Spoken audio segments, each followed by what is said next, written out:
هاتيه وفي المية المغلية حطيه وهتاكليه في نفس اليوم وهتاكلي احلى لفت. يلا بينا هنشوف هنعمله ازاي. هنبدأ كده ونسمي بالله ونصلي على الرسول. اللهم صل وسلم وبارك على سيدنا محمد. شجعونا كده باجمل لايك منكم وتابعوا معانا الفيديو للاخر، هيعجبكم جدا. اول حاجه كده معانا اللفت زي ما انتم شايفين كده، انا هنا مغسلاه ومنضفاه بالشكل اللي انتم شايفينه ده. بعد كده هاخد كميه كده بقى من اللفت، وهبدا ان انا هكون حاطه ميه بتغلي على النار، وهبدا ان انا اسقط فيها بقى ايه اللفت كده بالشكل اللي انتوا شايفينه ده. وهنا في الحاله دي انا كده طفيت النار خالص، وهسيبه كده بقى في الميه المغليه كده، ونكون تافيين النار خالص، ما يكونش مولعين عليه النار. تمام كده، هنسيبه بقى في الميه المغليه. وتعالوا بقى هنا نشوف معانا بقى اللفت اللي هو التاني. اول حاجه اللفت اللي احنا حطيناه في الميه المغليه ده اللفت اللي هو السريع اللي هتاكلي منه في نفس اليوم، ونقولك هنكمل بقيه خطواته بعد كده. معانا بقى اللفت اللي هو بقى بيتاكل مثلا بعد 4 ايام 5 ايام. زي ما انتم ما شايفين كده، ببدأ ان انا بقطعه بالشكل اللي انتم شايفينه ده بالقطاعة كده، او بسكينة زي ما انت ما تحبي، بس هي القطاعة بتديكي شكل كده ايه، زي اللفت اللي بيتباع بره. تمام كده. طبعا اللفت هنا عشان تجيبيه لازم تجيبي اللفتايه كده تكون ايه، تقيله، وكمان لونه يبقى لون البنفسجي اللي انتوا شايفينه ده. تاكلي احلى لفت، بيبقى جميل جدا. اللفت اللي هو لونه بنفسجي ده بجد بيبقى تحفه.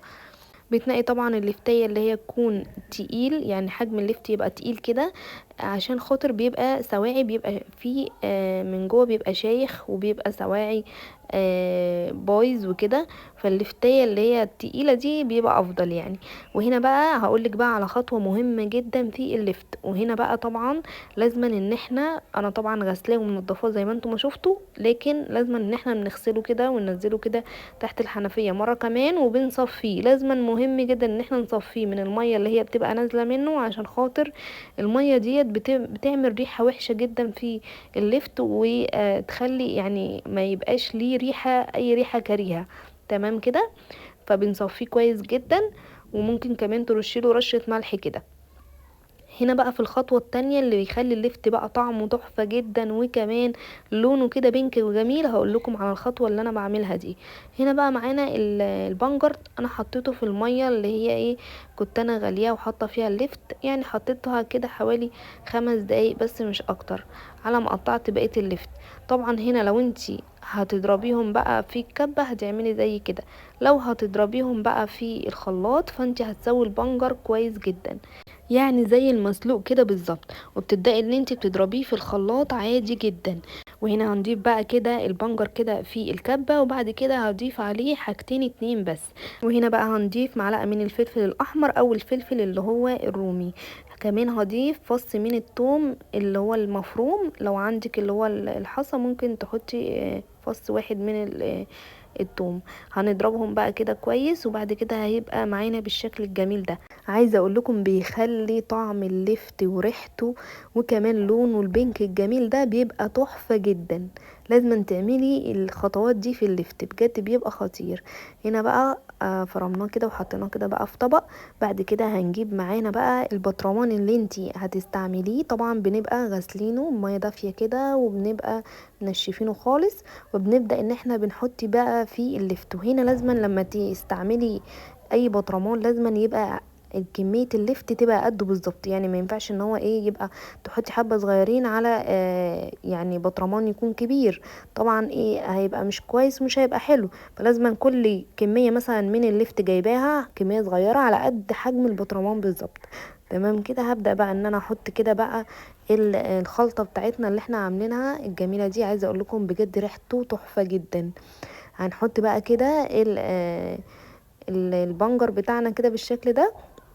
وبعد كده هبدأ اقول لكم بقى على المقادير بتاعه المية بتاعه اللفت بالظبط، وكمان بياخد كام معلقة من الملح. طبعا هنا معانا الرتل الواحد من المية بياخد معانا 4 معالق من الملح. يعني الرتل المية الواحد بياخد معانا 4 معالق من الملح. تمام كده.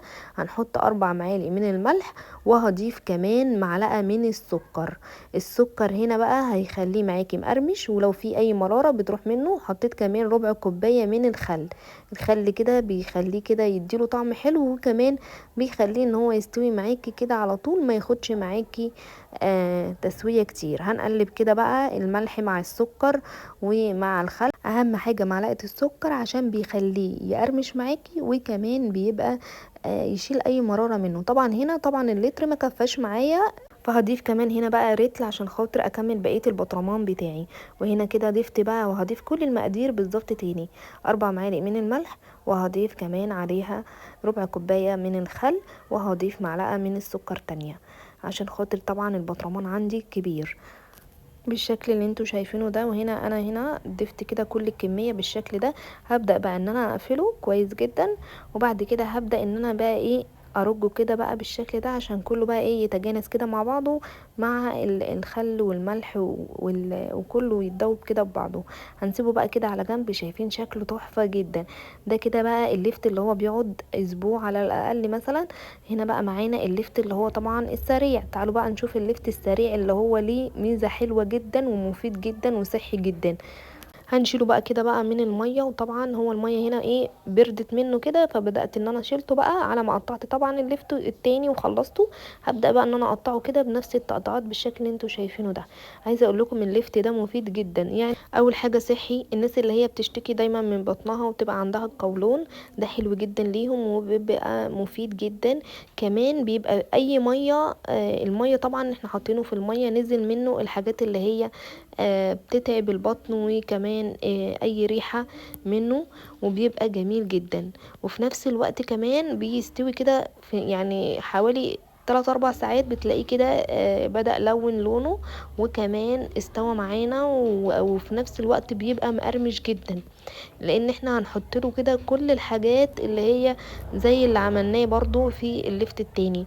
حطينا كده بقى الخلطة بتاعته. وبعد كده هبدأ ان انا بحط بقى ال4 معالق من الملح، وهضيف كمان معلقة من السكر، وهنا السكر هيخليه معانا مقرمش، وهضيف كمان ربع كوباية من الخل.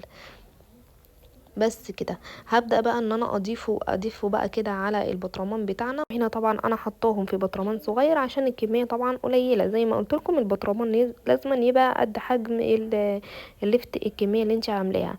ضفت بقى كده المية بتاعته. وهنا تعالوا بقى ايه بعد 6 ساعات بالظبط بدأت ان انا افتح عليه بالشكل اللي انتوا هتشوفوه معانا دلوقتي. بجد هتتفاجئوا جدا من شكله، كمان من لونه جميل جدا، وطعمه وريحته ولونه ومقرمش جدا جدا. عايزه اقول لكم بجد خطير. اتمنى حبايبي لو وصلتوا لغايه هنا وعجبكم الفكره شجعونا كده باجمل لايك وكومنت حلو منكم واشتراك في القناه وتفعيل زر الجرس عشان يوصل لكم كل الاشعارات بتاعتنا الجديده، وكل حاجه جديده تنزل لكم على طول. زي ما انتم شايفين كده بجد مقرمش جدا جدا. جربوه، واثقه ومتاكده ان هيعجبكم جدا. يلا هاتيه وجربيه واعمليه وقولوا لنا الفكره ديت حلوه ولا لا.